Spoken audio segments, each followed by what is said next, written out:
so obviously we got a lot of these tractors that I was talking about, got them moved up, so now they're easier to get to, and the dirt all unfroze and unstuck on something. Dirt's all at the bottom of them now. But now Dad's coming up with the excavator. I'm gonna refire this thing back up. Wow, that's icy.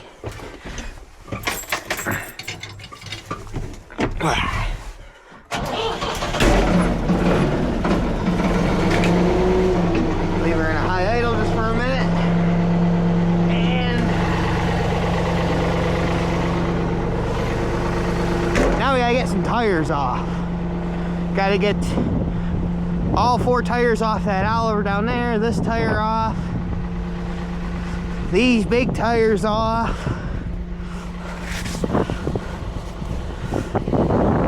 They're 28L, whatever, 26. They're a big tire with a small wheel. And there's another tire up there we gotta get off. So we got quite a few tires to get off now. There's, you know, you could go at it with tire bars or a whole host of things that you could do. But I do things different.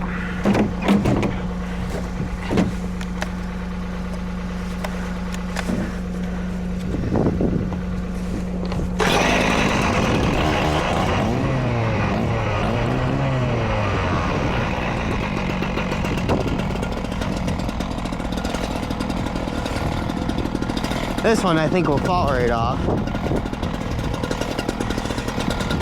Yeah, that one will fall off.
Maybe not fall off as much as I thought it would.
today, as you probably might be able to guess.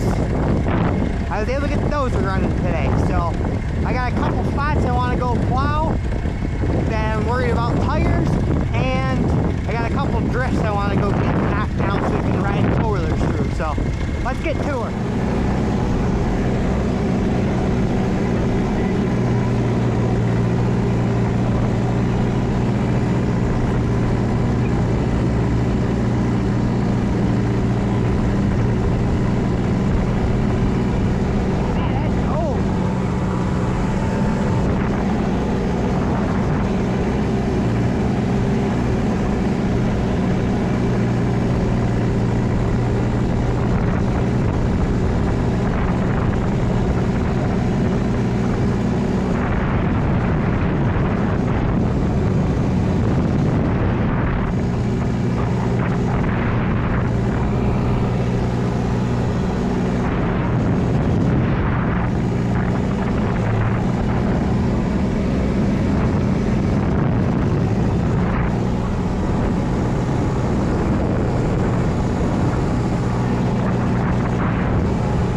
Alright, so I figured I'd do a voiceover here just because there's only so much of the dozer you can actually listen to. You know what I mean? So, as you can tell, I mean, right in this spot where I'm really leveling off the dirt, as you can tell also, the snow is quite deep. It gets drifted in, it comes wheeling off that hill and just drifts in right there. So, I figured I could fire up the dozer and, you know, just get that drift knocked out would be the easiest way to do it. Plus, it'd be the funnest. Yeah, sure, that's the way to say it. Funnest way. But, so, it was actually kind of surprising. It was, I don't know, probably 20. Nah, it wasn't even 25 degrees yet. And I went out and I didn't even record any of it because I didn't want to do another one of the same videos of how the dozer started. So I threw a good smaller battery, but good battery, in the side compartment where the battery should be. And then I don't have it wired so I can run them in parallel, you know what I mean, in there. I just have it so you can just run one battery for quick to be able to yank it back out, you know what I mean. So I threw another battery on the track and just ran jumper cables right to the starters. That way I had, you know, a wicked amount of cold cranking amps. I popped the air cleaner off, you know, the cap would be right in front of me right there. I had the ether can in my hand, reached down, flipped the key on, pushed the push button. She took right off. I couldn't believe it. Didn't even spray ether in it. Would have been more fun to spray ether, but it was kind of surprising, and it wasn't even like it was sitting in the sun. It was right in the cold, you know, same spot it was in that last video. But, so yeah, so I fired this up. I needed to move, you know, push a couple things around and a couple spots you saw earlier in the video where I was a little worried that there could be stuff and skid steer tires and sharp objects. They really like each other, so I don't like them. You know what I mean? But that's beside the point. But yeah, I figured I'd just do a, you know, quick video of getting those tires off. That's how I take tires off, is with that steel cutoff saw. As long as you don't care about the tire or the wheel, well, really the tire more than anything else, you can cut around the wheel if you really want to. It just takes more finesse, you know what I mean? But if you, it's just so much easier. You cut them up in a couple spots that way. And in that clip, the excavator still had the grapple on it from the last time we were using it. I don't remember what, but we had the grapple, versus if we put the ripper, it's just a frost tooth ripper, whatever you want to call them, that on there, you know, it's only a 2-inch wide piece, and so you take all the strength that the excavator has and you move it down into 2 inches wide. It makes it seem a lot stronger and a lot sharper.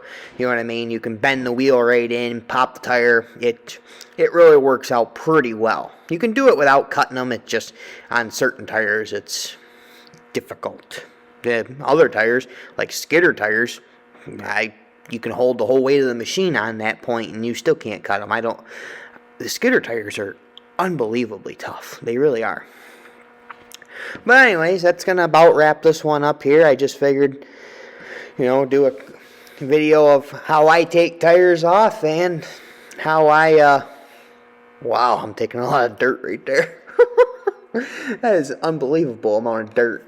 But plowing a little bit of snow with the dozer and having a good day, I guess. It was windy as all can be, but really wasn't overly cold. So, but anyways, I think I'm going to wrap this one up. If you like this content of running equipment and whatnot, like the channel, subscribe, drop a comment, and I guess I'll catch you in the next one. See ya.